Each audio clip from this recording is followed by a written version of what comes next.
I've had this winder for several years, and it's been excellent, but it's time for some maintenance. And I know this because I wind for a little bit, and then it gets stiffer and stiffer, and really, really hard for me to turn. And Jack is going to look at it for me and figure out what's going on. Well, that looks like it's fixed. So what'd you do? Well, first of all, took the top spindle off to find out if it was in the base or in the top. And notice that this piece spins because of a friction surface on its outer edge that meets a steel spindle right here. And the taper of that spindle means that this can sit higher or lower. And what I found out was by taking these two screws out and lifting this off, this spun freely by itself, and this spun freely by itself. So it had to be the interphase between the two. And what had happened is over time, this distance right here had changed. This piece had lowered down the shaft. See, the split here surrounds the large part of this shaft, and you tighten it up with those two screws. So over time, this assembly just slides down the shaft. It's that old gravity thing again. That darn gravity. But this is how it should go.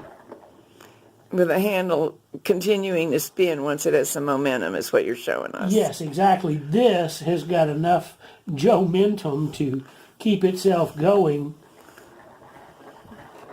But I think he'll be able to successfully wind a few balls. I think so.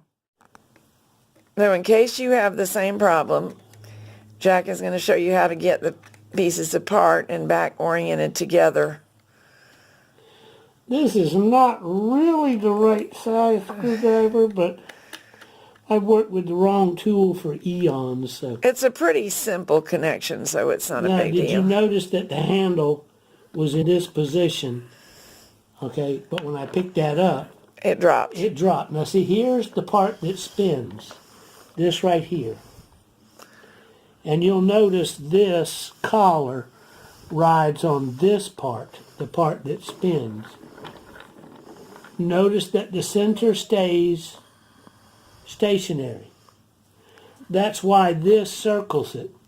It's actually called a planetary arrangement, so that the sun stands still and the planet revolves around it. Now to put it back on, see, if I just let it go down, see how it's at an angle? Yeah. Okay, so when I start to tighten those up, they're going to try to straighten themselves. So what we want to do is we want to come around here. We're not down far enough, but we want to snug these up. You're going to just lightly snug them? Is that the idea? That's it. All I want to do, and what I'm doing is I'm feeling with my thumb and finger this gap right here closing. Uh-huh. Because what I want it to do is be squared up. And it's never going to close all the way, I don't think. No, it's not supposed to. But I want it to be enough that I can see, okay, is that spinning?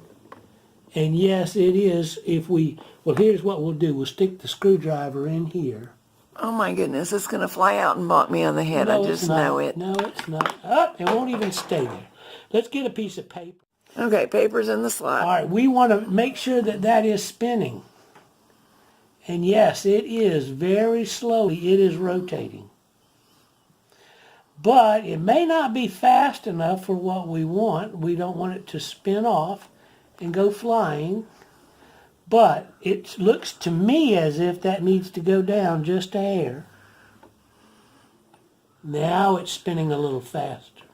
And that's the difference, is the taper here and where this friction surface meets that tapered tip tells you how fast this will spin when this is rotating around the axis.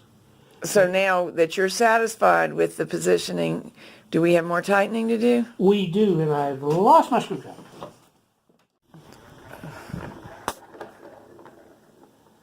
It's not quite as loose as it was the last time. I can adjust it and squeak it for you. Okay, so you're doing the final tightening up, right? Yes, and again, I've got my thumb and my finger on the gap so I can feel what's going on.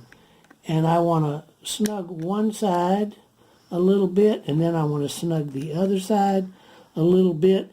And I'm doing this so the camera can see what I'm doing, but for the real final part, I want to get my right hand into the action where I know I can press in and tighten. I think you told me off camera there's a specific kind of nut driver that would actually be the superior tool. Yes, this looks to be like a 3/8 hex head. And there's a nut driver, which is basically a socket affixed to a screwdriver handle. So instead of the flat tip, there'll be the right size driver on the ends called a nut driver. So if you have that, it would be an easier way to do it. Exactly. Let's see what we got. Look, it'll wind when you're not even there. Excellent, thank you. A successful ball, thank you.